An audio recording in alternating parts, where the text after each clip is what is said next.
Seja bem-vindo! Essa é a disciplina Didática, Planejamento e Avaliação e o tema da nossa aula é Didática, Tendências e Abordagens Pedagógicas.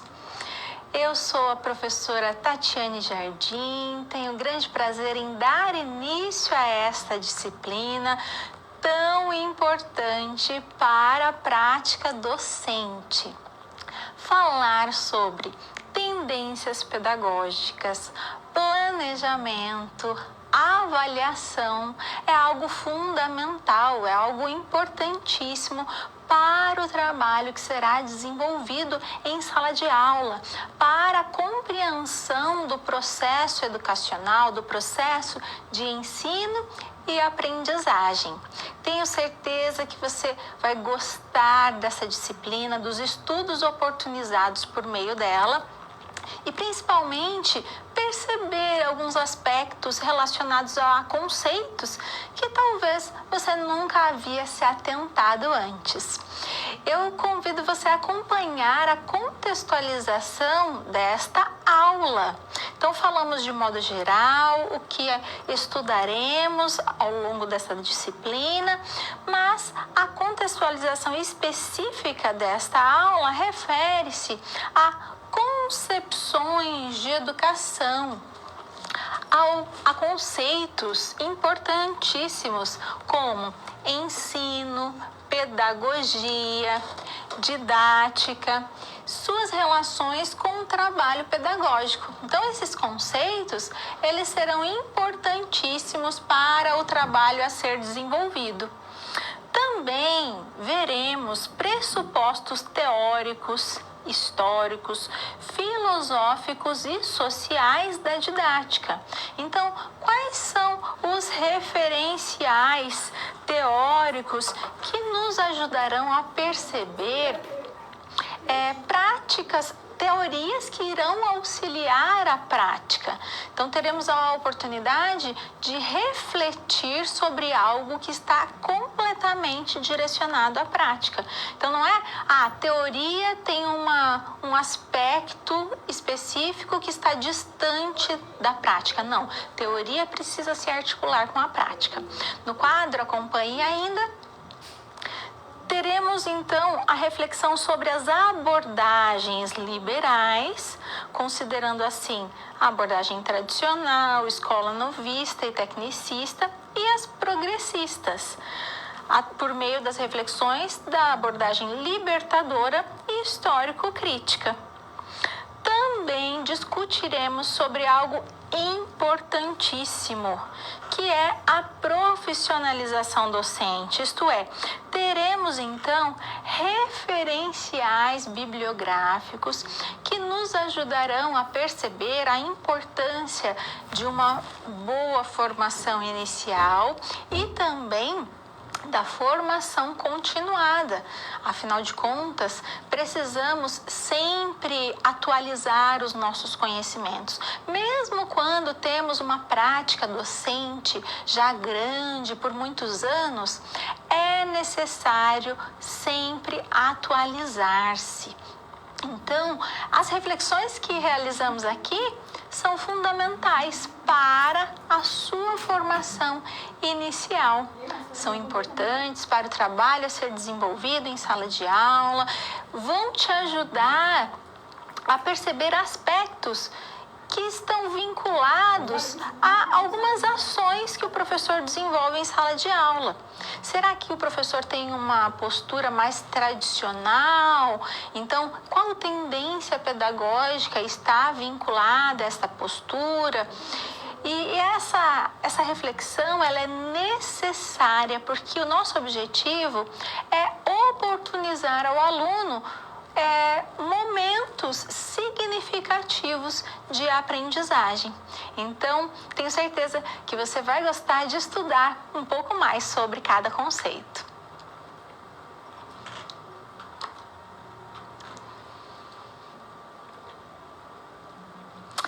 Vamos refletir um pouco sobre conceitos que, a princípio, achamos que que compreendemos muito bem, porque estão relacionados ao contexto educacional. Então, falar sobre ensino, sobre educação, sobre pedagogia, didática, esses conceitos fazem parte realmente das leituras quando nós estamos nos debruçando a este tipo de estudo, ao estudo desse tipo de temática. Mas é necessário compreender melhor aspectos que estão vinculados a esses conceitos. Por isso, acompanhe no quadro. Pensando então no conceito de ensino, vemos que trata-se, melhor dizendo, a uma abordagem um processo que mobiliza uma série de capacidades cognitivas, afetivas, culturais e que estão vinculadas então com a culminação que culminarão na aprendizagem. Vemos que essas influências então são exercidas pela sociedade. Então, o ensino, ele exerce influências na sociedade, pela sociedade sobre os indivíduos e assim há uma apropriação de um sistema de conhecimentos. Vemos que o ensino, ele é parte da educação. Então, quando nós temos a certificação, quando nós temos essa compreensão sobre aquilo que nós precisamos fazer no que se refere ao ensino, então vemos que ele está vinculado às aprendizagens relacionadas à sala de aula. Agora, embora o ensino esteja completamente vinculado à educação é um conceito mais amplo. Trata-se de um capital simbólico e cultural. Então, quando nós pensamos na educação, nós pensamos nesse processo social historicamente condicionado. Então, a educação que nós recebemos na nossa casa, pelos familiares, também está vinculada à educação. Vemos que pode acontecer de uma maneira sistemática, mas também de uma maneira assistemática. Então, pensando na educação, podemos trazer a ideia de educação formal e de educação não formal. Então, veja que o conceito, embora ensino e educação tenham direta relação, existem algumas particularidades. A educação ela é mais ampla, então você já deve ter ouvido falar, olha, esse sujeito ele é educado, ele não joga o lixo no chão. Então veja que não está vinculado apenas ao conhecimento científico, mas também conhecimentos amplos. Mas ensino está diretamente relacionado à educação, é como se o ensino fosse parte da educação, certo? Outro conceito no quadro, acompanhe, é o conceito de pedagogia. Então, vemos que teóricos como Rousseau, Herbar, Pestalozzi, entre tantos outros, fortaleceram a pedagogia como uma ciência autônoma voltada para a educação. Então, vemos dentro deste contexto maior que alguns autores se dedicam mesmo a pesquisar sobre a pedagogia. Libânio, por exemplo, afirma que a pedagogia é a ciência responsável pela sistematização da prática educativa. Através da pedagogia, nós podemos compreender a atividade educativa, os fatores que vão influenciar a atividade educativa, como, por exemplo, o planejamento e a avaliação. Um objeto de estudo, então, quem se dedica à pedagogia tem como esse objeto de estudo o processo educativo. Então, o modo como a aprendizagem ela acontecerá no contexto educacional. E quando pensamos no conceito de didática, vemos que esse conceito ele tem origem da educação por meio da obra Didática Magna, de Comênios. Vemos, entretanto, que desde a Grécia Antiga era possível encontrar, então, várias menções sobre aquilo que seria a didática, sobre os referenciais que, então, o objeto de estudo, certo? Mas foi com esse documento, a Didática Magna, então, que houve, então, um estudo maior. No quadro, vemos também que o primeiro a utilizar o termo didática foi Hartwig. E ele trazia ainda a distinção entre ensinos e a arte de ensinar. Quando ele se refere a ensinos, então ele trata dos conhecimentos que são organizados, que são sistematizados, então seriam as teorias. Quando ele fala da arte de ensinar, trata-se dos processos, dos métodos mesmo pedagógicos. Vemos também que a didática estuda as formas e os caminhos deste processo de ensino. E que, segundo Kandel, o objeto de estudo da didática é o processo de ensino e aprendizagem. E esse processo possui 3 dimensões. E é necessário articular essas dimensões. Então, por exemplo, a dimensão que considera o aspecto humano é uma dimensão que considera, que reconhece o sujeito como o mobilizador de todas as ações que pretendem contribuir, então, com o conhecimento. Vemos, por exemplo, que a afetividade também está relacionada a este processo.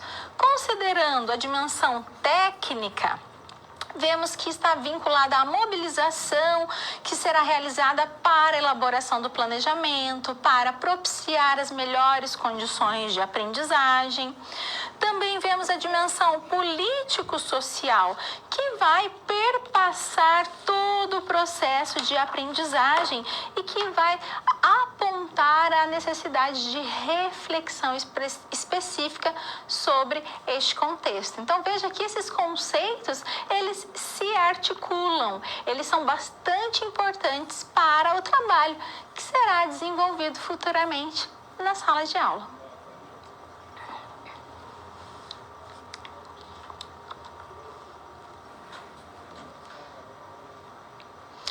Pressupostos teóricos são fundamentais para a pessoa que vai estudar o processo de ensino e aprendizagem, para a pessoa que vai conduzir aprendizagens essenciais para os indivíduos. Por isso, acompanhe. Quando falamos sobre educação, é necessário lembrar, apontar, então, alguns aspectos e, por que não, lembrar que a palavra vem do verbo latino educare, que significa alimentar, expressar, oferecer algo a alguém. Então, vemos, quando falamos de educação, nos referimos ao olhar sobre os processos de descoberta, por que não os processos de aprendizagem, a dimensões que vão contribuir com o modo como o indivíduo irá agir nas situações cotidianas, no seu ambiente de trabalho. Por isso, acompanhe. Temos algumas dimensões vinculadas à educação. A dimensão social, que lida com conhecimentos e saberes. Vemos que esses conhecimentos e saberes estão vinculados, por exemplo, a normas, valores, costumes. Vemos também que estão vinculados à variedade quanto aos contextos. Então, nós vemos a questão do modelo de educação familiar, a variação existente de acordo com as gerações. E também acompanhamos a dimensão, falamos da dimensão social e agora acompanhamos a dimensão individual, que vincula-se ao desenvolvimento, como o nome já aponta, ao desenvolvimento pleno do indivíduo, que irá, inclusive, considerar suas aptidões, sua personalidade. Então, é uma dimensão vinculada à formação dos seres sociais. E nós podemos dizer que só nos tornamos seres sociais por meio da educação, por meio das reflexões que realizamos, das aprendizagens que desenvolvemos, do modo como observamos essas aprendizagens e conseguimos trazer para a nossa realidade o conhecimento que nós temos, porque se nós não conseguimos aplicar aquele conhecimento, não é possível dar a amplitude esperada para o processo educacional. No quadro, acompanhe ainda que Jacques Delors, ele apontou, então, alguns pilares para a educação para o século XXI.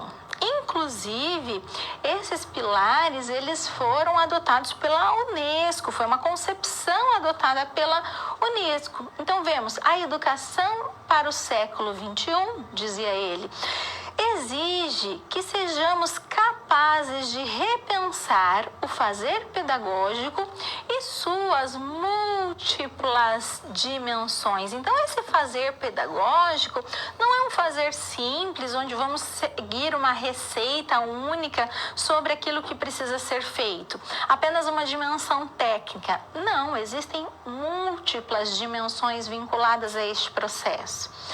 Assim, quando nós consideramos essas múltiplas dimensões e não apenas um caminho técnico, podemos formar pessoas para que essas pessoas atendam aos anseios da sociedade em que estão inseridas.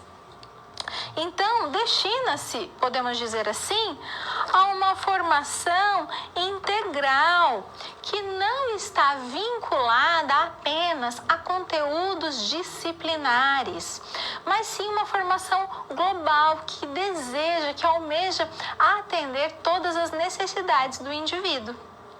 Continuando,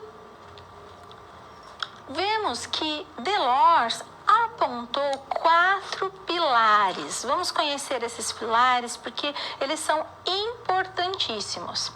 Primeiro, aprender a ser. O que seria aprender a ser, professora?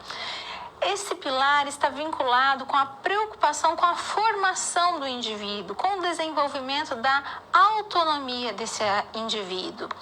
Quando pensamos no aprender a conviver, vemos a necessidade de desenvolver o olhar para o outro, de considerar a diversidade também presente no processo educacional. O aprender a fazer refere-se à aprendizagem contínua, que tornará o indivíduo apto para enfrentar situações imprevisíveis. Então, como o indivíduo irá agir a partir daquilo que não estava planejado? E o aprender a conhecer, que é uma nova forma de lidar com o patrimônio cultural propriamente dito. Vemos também a necessidade de refletir sobre o ambiente escolar. Então, a escola é uma instituição social para formalizar, instituir e sistematizar uma série de valores e saberes. A escola tem papel fundamental para o desenvolvimento social e individual dos cidadãos. E também deve permitir que as diferentes formas de conhecimento se destinem à formação integral. Então, nós, professores, precisamos também refletir sobre todos os aspectos que irão contribuir para o desenvolvimento profissional, para o desenvolvimento da educação, olhar para a nossa prática docente, para que assim possamos contribuir com o processo educacional que acontece no ambiente escolar. No quadro vemos também que existem alguns aspectos filosóficos que permeiam o trabalho a ser desenvolvido. De acordo com Heidegger, toda teoria pedagógica tem seus fundamentos baseados em aspectos filosóficos. Então, vemos que o trabalho, a teoria pedagógica, permite a compreensão dos fenômenos por meio de diferentes olhares e perspectivas, e que dão à educação seu sentido e seus fins, rompendo assim com a racionalidade instrumental e tecnicista. Então, a ideia não é pensar apenas num saber teórico, mas num saber contextualizado, para que assim haja de fato uma compreensão sobre os aspectos filosóficos vinculados à educação.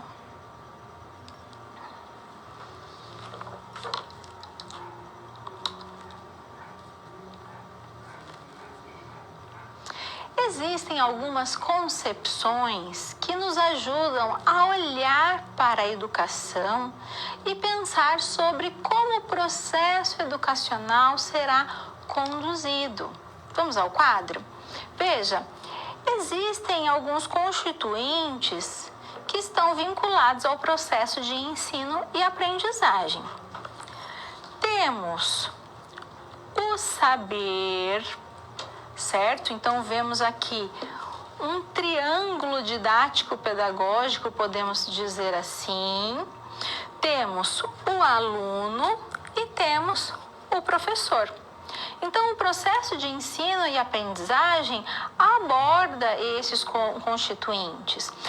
As concepções pedagógicas possuem relação com as interações que acontecem entre professor, alunos e os objetos de conhecimento, que seria o saber propriamente dito. É fundamental analisar, então, a importância dada aos constituintes das arestas que nós vamos observar aqui. Vemos a relação entre saber e professor, nós temos o ensinar. Quando analisamos as relações entre saber e aluno, temos o aprender. Então, é fundamental observar que entre professor e aluno temos a questão de formar. E quando falamos em formar, é necessário falar de saberes docentes.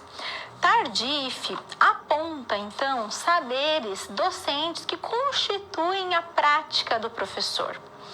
E ele seleciona 4 saberes. O primeiro são os saberes profissionais, certo? Pensando, então, nestes saberes profissionais, vemos que são aqueles saberes transmitidos pelas instituições, certo?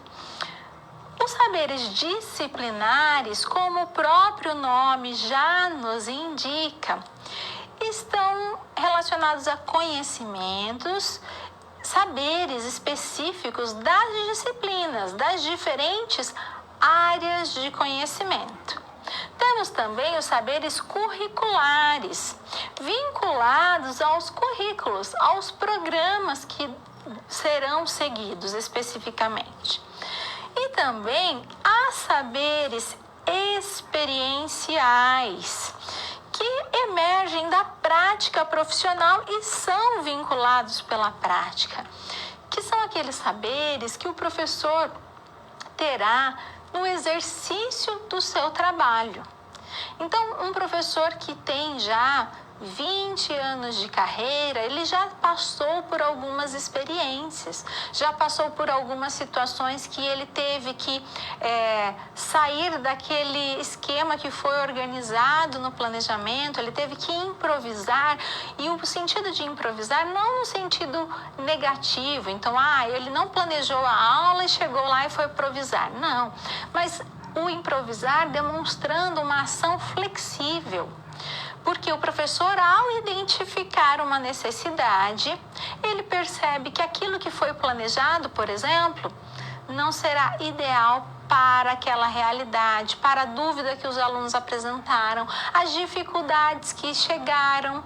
Então, a partir dessa situação, ele identifica: preciso modificar a minha prática. Então, veja que são saberes que estão vinculados ao trabalho cotidiano do professor. No quadro, acompanhamos também que existem tendências pedagógicas que também irão influenciar o trabalho a ser desenvolvido em sala de aula. Você já deve ter ouvido falar algumas expressões destas tendências.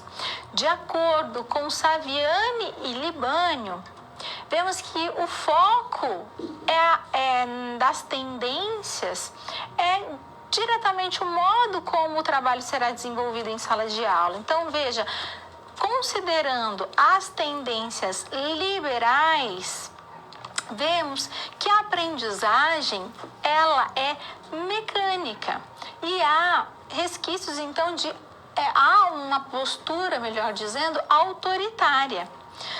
Considerando a tendência renovada progressivista, vemos que o professor é visto como o auxiliador no desenvolvimento da criança, por exemplo, e essa tendência é baseada na motivação. Então, vemos como representantes, por exemplo, Montessori, Dewey, Piaget. Temos a tendência renovadora não diretiva, que é conhecida também como escolanovista. A educação estava centrada no aluno, o professor então irá garantir o relacionamento e o respeito, e a tendência tecnicista, vinculada a procedimentos, vinculada a técnicas. E também temos as tendências progressistas. Temos assim a tendência libertadora, que parte de uma análise crítica em relação às realidades sociais. Temos ali os temas geradores, os grupos de discussão como característica. Temos como representante Paulo Freire.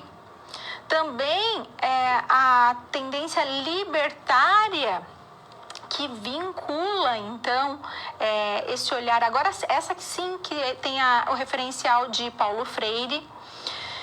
E temos a tendência crítico-social dos conteúdos, também chamada de histórico-crítica, que tem como representante, então, Dermeval Saviani. Então, vamos relembrar. A libertadora parte de uma análise crítica em relação às realidades sociais. Libertadora estão relacionadas às finalidades, aqui eu não tinha dito, finalidades sociopolíticas da educação. A libertária, sim, é que está vinculada a temas geradores, grupos de discussão, por isso, sim, aqui é que Paulo Freire se enquadra, todo o trabalho que ele desenvolvia a partir desses temas geradores, e, assim, a tendência crítico-social dos conteúdos, onde temos Dermeval Saviani como principal representante. Então, a partir da tendência pedagógica, há uma modificação sobre o modo como observamos a atuação docente e como o professor vai se relacionar com os alunos. Se ele vai ter uma postura mais tradicional ou menos tradicional, se ele vai transmitir na sua concepção conhecimento, ou se ele será um mediador do conhecimento.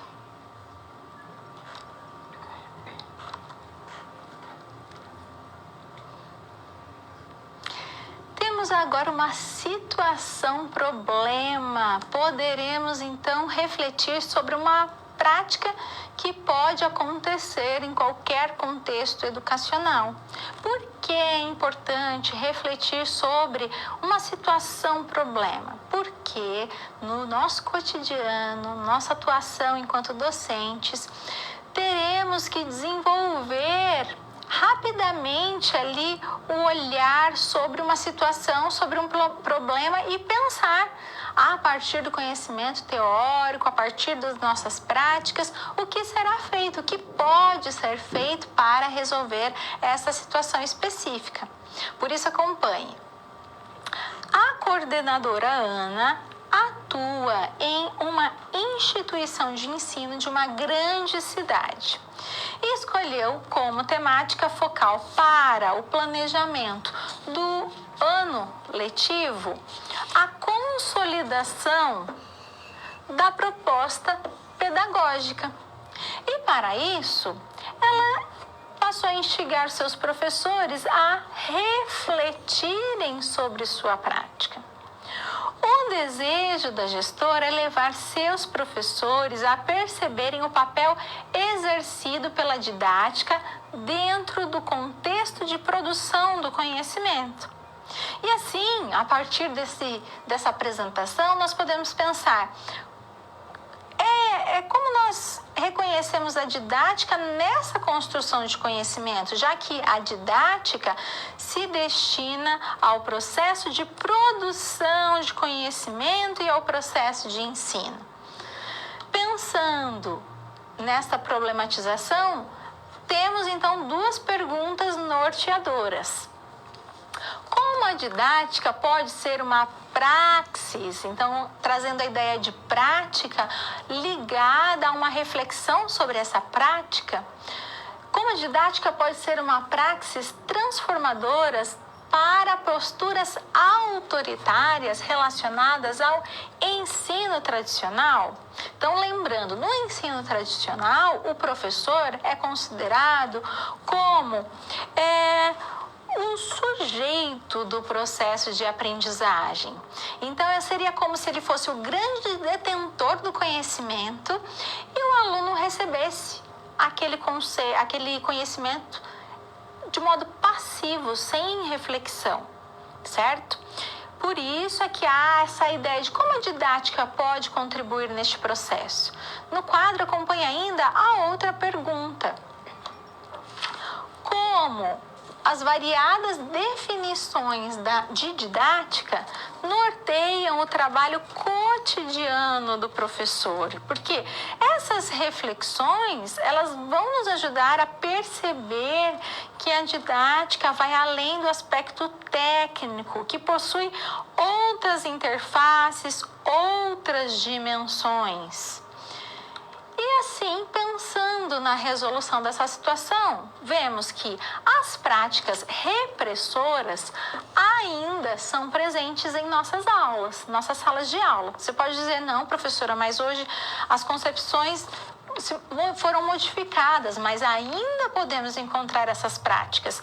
E se o planejamento do professor não considerar o aluno como o centro do universo, do planejamento, o centro do processo de ensino e aprendizagem, as práticas repressoras continuarão existindo. Vemos também a importância de perceber que a forma como o professor trabalha perpassa sobre a sua concepção de homem. Então, como ele vê essa concepção de homem, qual o papel do homem na sociedade e assim por diante, tudo isso influencia o modo como ele irá trabalhar. Há uma questão muito presente em sala de aula sobre a imagem de um aluno ideal. Qual seria esse aluno ideal? Um aluno que participa, um aluno que não conversa, que, enfim, tem uma postura mais romântica. E, de um certo modo, quando os alunos não correspondem a esse ideal, eles são vistos como perversos, como indisciplinados. E o conhecimento vinculado à didática nos ajuda a lidar com alunos que não estão vinculados a esse perfil romântico.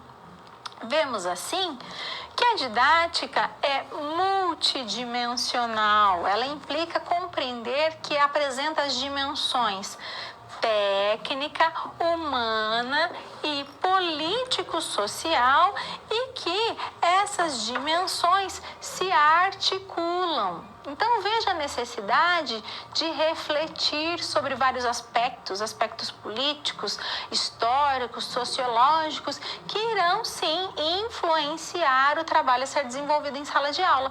E a didática nos dá condições para realizar essas reflexões.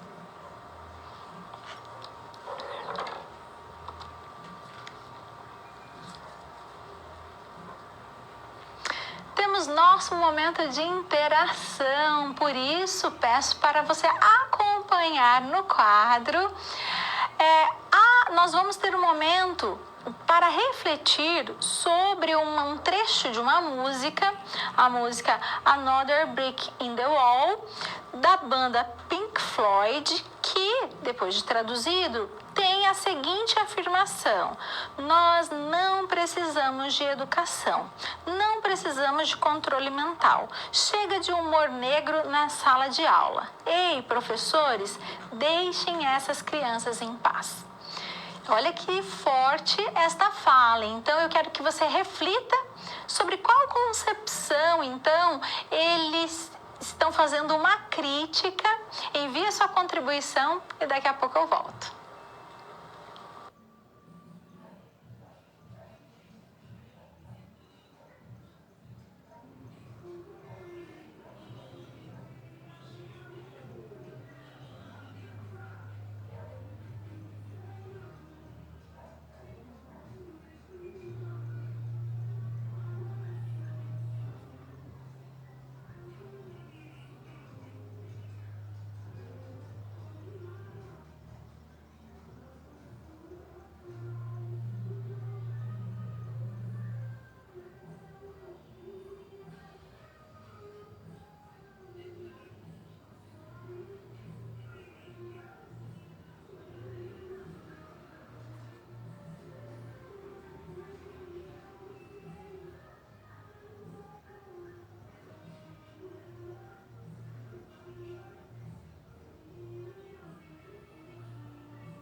Essa frase, essa letra da música é uma crítica à concepção, à postura tradicional.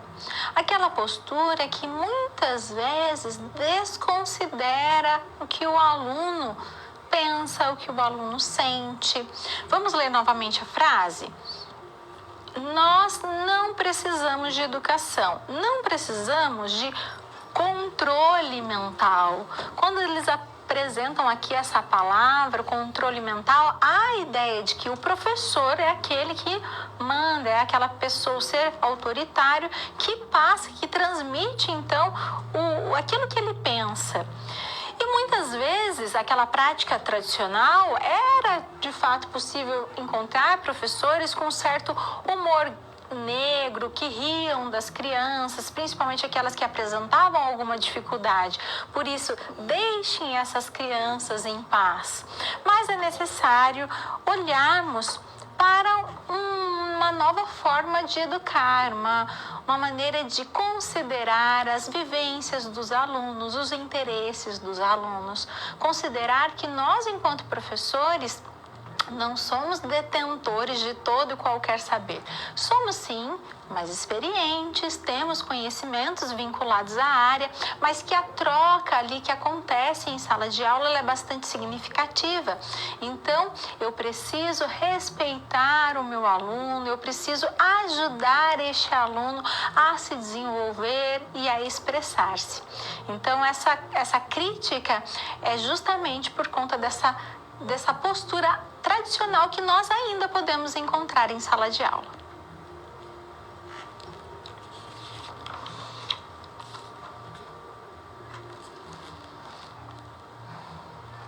Vamos analisar, então, alguns aspectos característicos de abordagens pedagógicas, para que assim talvez você consiga compreender algumas posturas de professores, o modo, porque alguns professores agiam de um jeito, outros professores agiam de outro.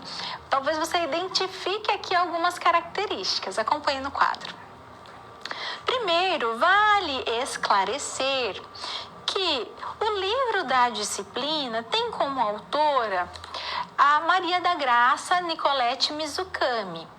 Por isso, os referenciais que nós estudaremos, as nossas discussões acerca das abordagens e das concepções teóricas são direcionadas pela Mizukami, certo? Porque talvez você vai encontrar futuramente, ao realizar outros estudos vinculados a essa temática, pode ser que você encontre um conceito diferente, embora você encontrará com certeza, visualizará a essência ali presente, né, sobre aquilo que discutiremos, mas talvez você encontre um conceito. Então, vale destacar que nossa fala será respaldada por Mizukami, certo?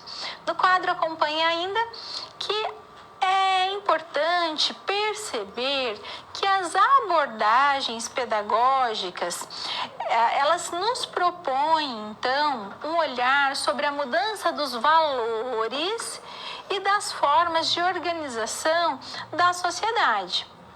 Então, vimos que é necessário perceber que a ação pedagógica ela não é neutra, ela não é imparcial. O professor assume um modo de atuar que está vinculado a um referencial teórico. Então, ele assume um determinado papel no processo de ensino e aprendizagem. Vemos ainda que a postura tradicional, ela é vinculada à ideia do professor como principal agente no processo de ensino e aprendizagem. Então, esse processo, o professor é o centro desse processo. É por meio dele que há uma operacionalização do currículo, uma forma de organizar este processo educacional. O aluno, pensando nessa postura tradicional, ele é compreendido como um mero destinatário e, o que é mais preocupante, passivo dos conteúdos e saberes do professor. Vemos que os conhecimentos prévios que o aluno tem, os conhecimentos anteriores até aquele momento, eles são completamente desconsiderados. E como é a avaliação? A avaliação, ela é classificatória, ela acaba sendo seletiva e excludente. Então, o aluno passou ou não passou? O aluno foi bem ou não foi bem? Simples assim.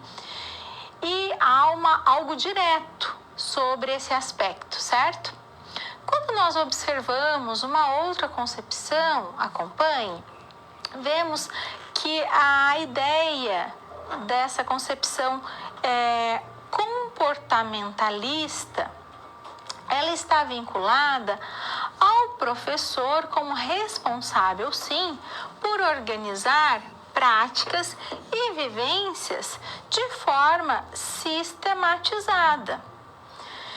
Então, vemos que o saber, neste contexto, ele é apresentado como um elemento externo ao educando, mas o aluno, ele é capaz de construir o conhecimento. Então, primeiro, vamos pensar o seguinte: lá na postura tradicional, na abordagem tradicional, havia o olhar sobre o professor.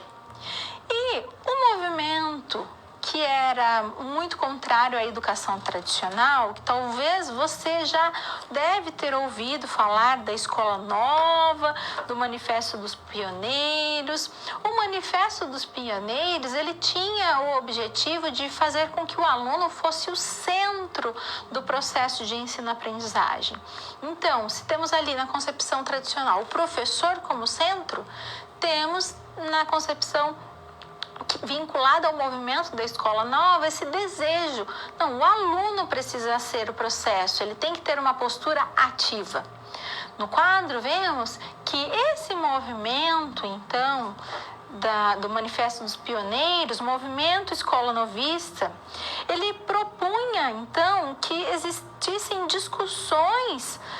E essas discussões vinculadas ao modelo de ensino e aprendizagem, tendo o aluno como centro deste processo, influenciaram, então, essa abordagem comportamentalista.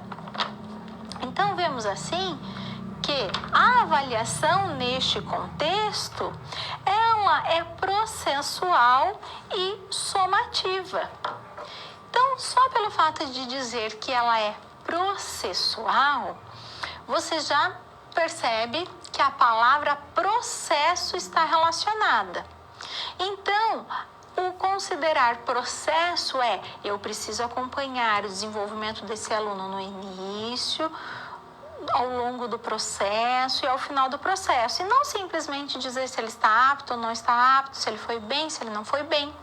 No quadro, veja que há uma diferenciação desse modo sobre a valorização dos aspectos positivos dos alunos. Então, nós precisamos sim, podemos realizar sondagens, utilizar diferentes formas de avaliar este aluno e reconhecer que ele é um indivíduo que tem suas particularidades e que isso não é algo ruim. Falamos tanto sobre diversidade, sobre o respeito diante da diversidade. E vemos então essa questão vinculada ao olhar que se tem sobre aquilo que o aluno carrega de bom. Talvez exista um modo que o aluno aprenda com mais facilidade. Então, é importante considerar quais são, então, os instrumentos que o aluno se sente mais à vontade, como eu vou descobrir qual é o conhecimento mesmo que o aluno já desenvolveu, quais os conhecimentos que ele está em processo de construção, de compreensão, e assim chegará ao processo de ensino e aprendizagem. Então, esse olhar ele é necessário, fundamental para o contexto educativo.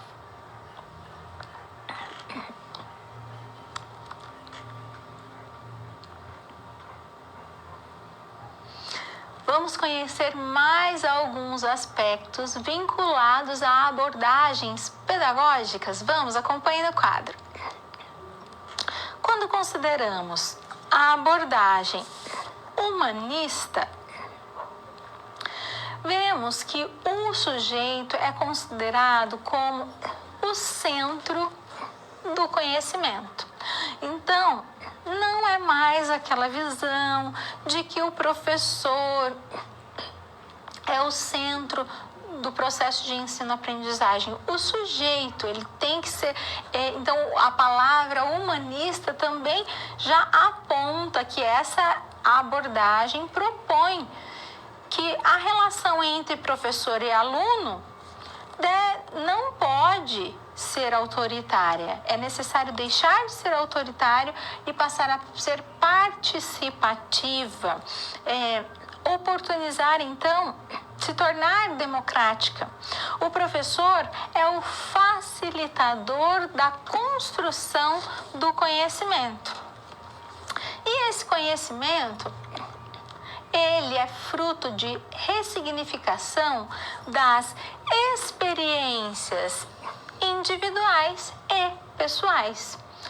Então, temos sim que olhar para a realidade do aluno dentro desta concepção, para que assim o ensino, a aprendizagem possa acontecer de fato. E a avaliação neste processo, quais são as características da avaliação? Ela exige, então, a capacidade de criticidade e reflexão do aluno. E muitas vezes pensa-se, mas a criticidade, alguém vai fazer uma crítica, é algo ruim. Na verdade, a criticidade, ela se refere à reflexão sobre aquilo que está sendo feito. Então, quando o aluno fala-se, o aluno precisa desenvolver a criticidade, ele vai refletir, ele vai dar a sua opinião. Isso não é ruim, ele precisa analisar os aspectos que estão relacionados a determinado conhecimento, a determinado assunto.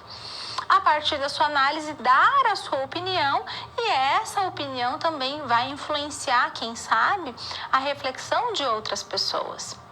No quadro, acompanhe também que essa abordagem cognitivista, ela privilegia, então, a perspectiva dos processos cognitivos, isto é, ela enfatiza o desenvolvimento intelectual. Então, o aluno é considerado como um sistema aberto que irá receber e processar informações e conhecimentos.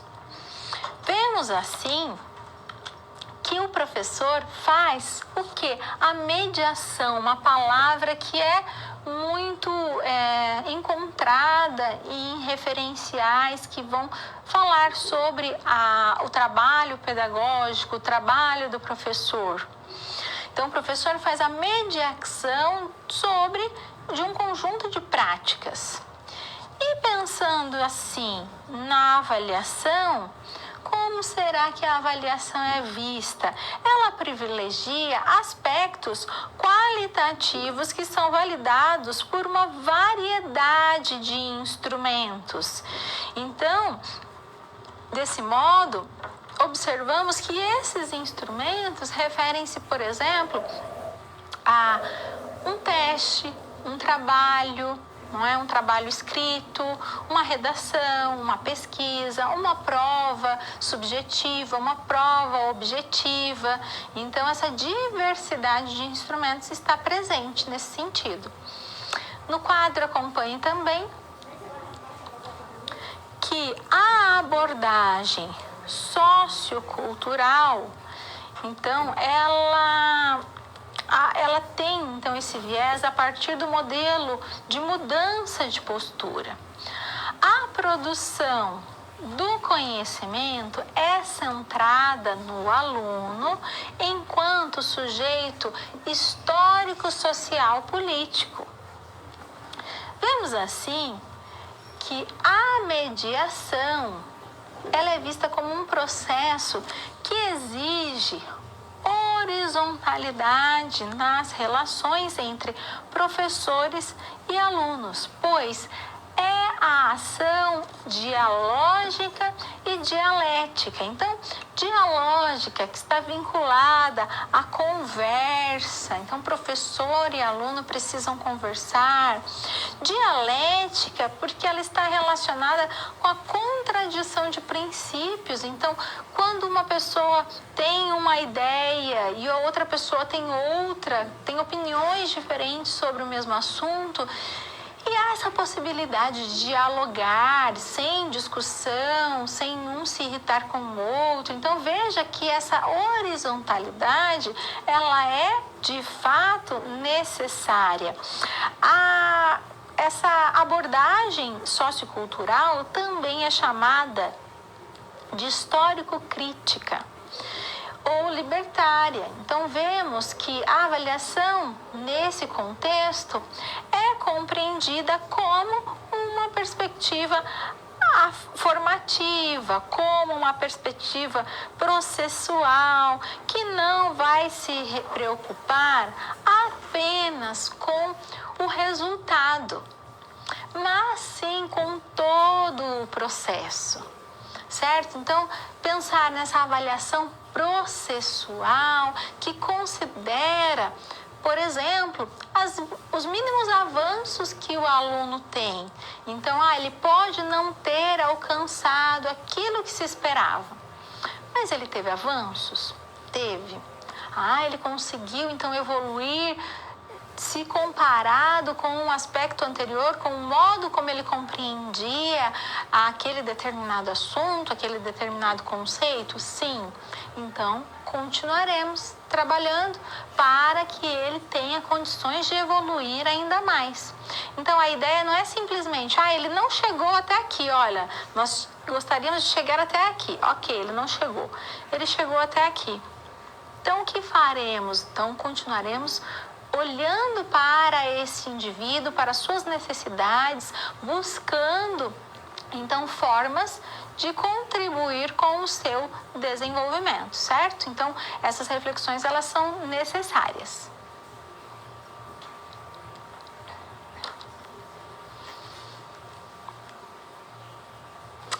Vamos falar sobre profissionalização docente. É isso mesmo. O professor é um profissional. Enquanto profissional, ele deve exercer o seu papel da melhor maneira possível. Para isso, precisamos ter um olhar atento para a formação inicial e também para a formação continuada. Por isso, acompanhe. Conectar a dimensão pessoal, individual, com o exercício profissional que se faz na coletividade é algo necessário. Precisamos refletir sobre a prática, precisamos aprender que às vezes é necessário modificar aquilo que estava planejado. Sabemos que os alunos não são seres prontos, são seres inacabados. Nós também precisamos nos assumir enquanto tal. Então, vemos que o educador, ele está em constante processo de construção e desconstrução. Mas, professora, por que construção e desconstrução? Pode ser que um professor, na sua formação inicial, ele teve um tipo de experiência, estudou certos referenciais teóricos, e sua prática estava pautada nesses referenciais.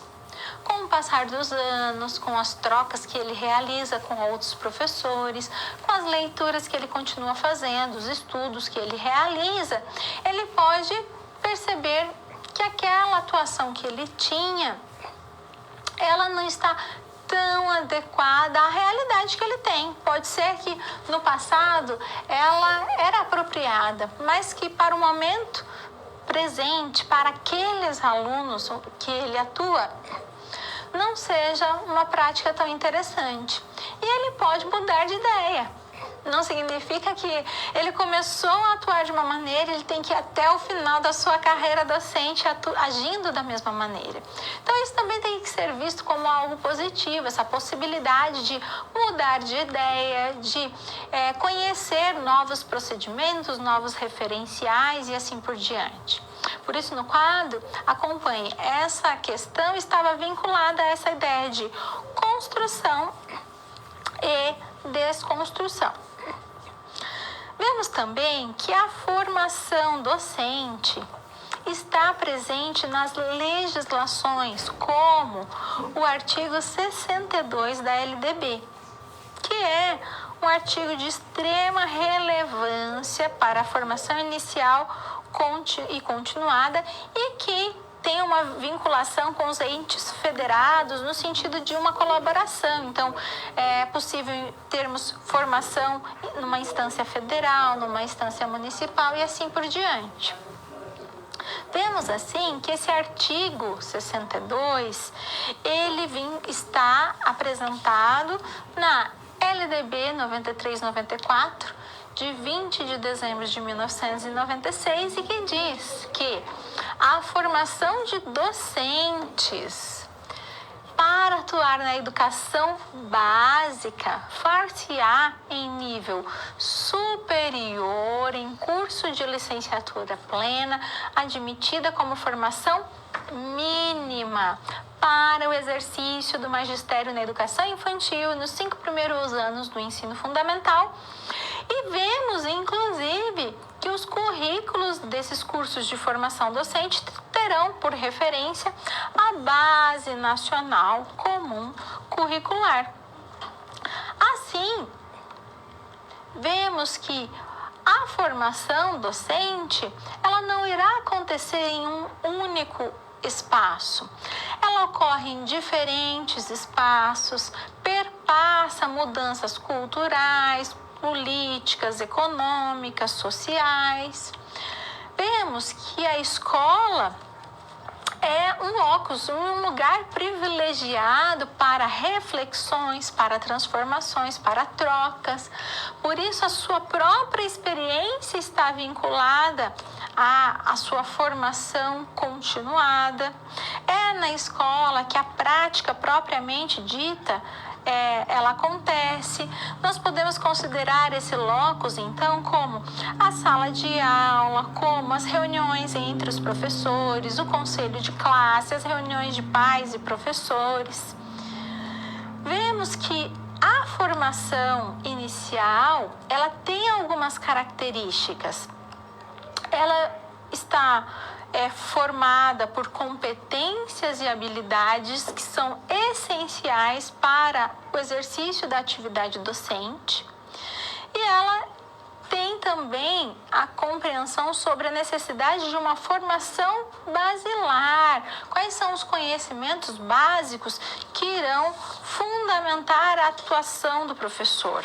Então, que vão subsidiar o profissional, principalmente, então, no início da sua prática. Então, é a formação inicial.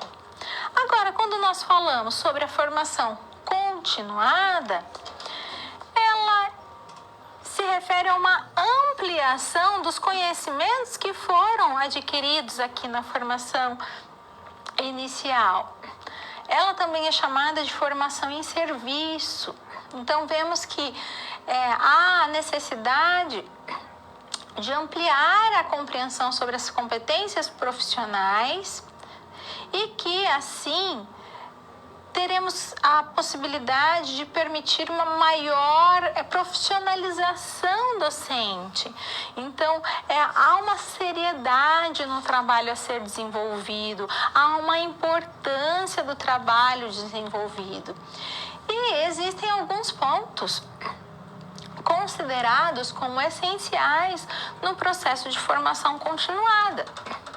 A própria sondagem, onde vamos descobrir, diagnosticar os princípios educacionais vinculados ao contexto em questão, as propostas de formação, então, as concepções, inclusive, que estão vinculadas ao trabalho pedagógico em sala de aula, o desenvolvimento. Que desenvolvimento? O trabalho coletivo que irá acontecer em sala de aula, a reflexão sobre este trabalho e a avaliação, então, que irá permitir que existam, então, análises, discussões significativas. Então, quando um professor troca experiências com o outro, a ideia não é que uma defenda a sua prática e comprove que a sua prática ela é melhor do que outra prática, mas sim trocar experiências. Quando o professor faz uma pós-graduação, tem a oportunidade de realizar leituras, cursos, tudo isso está vinculado a essa formação continuada necessária para que o professor possa se atualizar.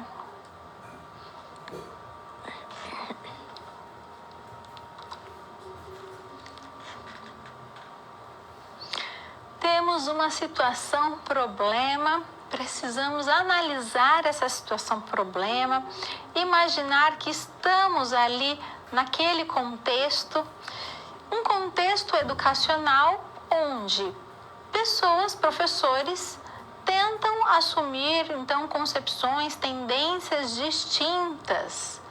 E enquanto profissionais, é necessário considerar, refletir sobre alguns aspectos e juntos pensar sobre como a atuação docente se dará naquele ambiente. Acompanhe. Pensando neste contexto apresentado, existem algumas perguntas que podem chamar a atenção do professor, podem estar presente em suas práticas cotidianas, em suas reflexões, melhor dizendo. Algumas dessas perguntas são as seguintes. Existe, então, uma concepção de ensino que possa ser melhor do que a outra? Qual abordagem privilegiar frente ao perfil de aluno que a escola pretende formar? E o que determina essa adoção? Então, o que faz com que os profissionais de uma escola tomem por determinada decisão? Essa pergunta também é muito interessante. Os professores podem ou devem escolher uma concepção, ou isso está relegado exclusivamente à equipe da gestão pedagógica? Então vemos que esses aspectos eles são importantes. Provavelmente muitos professores se questionam com certa regularidade sobre esses aspectos. E pensando na resolução dessas questões, vemos que a escolha dos profissionais, ela deve estar, quanto a essa concepção de ensino, deve perpassar uma discussão coletiva, porque ela tem que pautar-se no projeto político-pedagógico da escola, o conhecido PPP. Porque o PPP ele guarda os valores, as concepções, os ideais de educação que aquela escola possui. É um documento, inclusive, que deve ser realizado de modo coletivo, com toda a comunidade, com todos os envolvidos da comunidade escolar. Então, se o projeto político-pedagógico ele é, de fato, realizado com uma gestão participativa, democrática, com a participação de todos, nesse momento é necessário refletir também sobre o modo como os professores irão atuar. Por quê? Quando um professor assume uma determinada postura, uma determinada concepção, outra concepção, nós não temos essa possibilidade de chegar aos mesmos objetivos. Talvez podemos até dificultar, porque aí cada professor trabalha de um jeito, sendo que quando estamos numa instituição, precisamos